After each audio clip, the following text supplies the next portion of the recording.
Sa halip na sa basketball court, sa kulungan ang bagsak ngayon ng isang PBA player matapos umunong mamaril sa Laguna.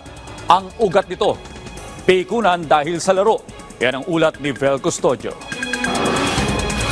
Sa CCTV footage, makikita ang pagdaan ng riding in tandem sa barangay Maytalang, Lumban, Laguna pasado alas 6 kahapon. Nagmamadaling bumaba ang angkas nito. Maya-maya, maririnig na ang putok ng baril habang hinahabol niya ang lalaking walang saplot pang itaas at nakaitim na shorts. Hindi lang shooter sa ring, ngunit shooter rin gamit ang baril ang suspect na kinilalang si PBA player Jan Amores. Habang ang kapatid naman niya ang nagmamaneho ng motorsiklo. Ang dahilan ng pamamaril, away sa basketball.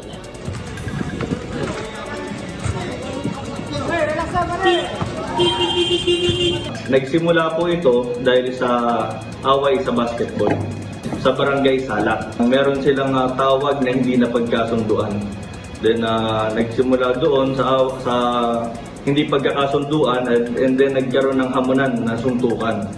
Hanggang umabot sila sa Barangay Maytalang at doon sila nagpang-abot. Naghamunan uli ng another na suntukan. Then si Jan Amores ay may dala ng baril at pinaputukan na yung ating victim. Naunang umalis sa lugar ang biktima kasama ang grupo, pero di pa pala rito nagtatapos ang grian ng dalawa. Yung makikita po natin sa ating CCTV na naandun na yung ating victim, inaabangan niya yung, hinahanap niya yung suspect.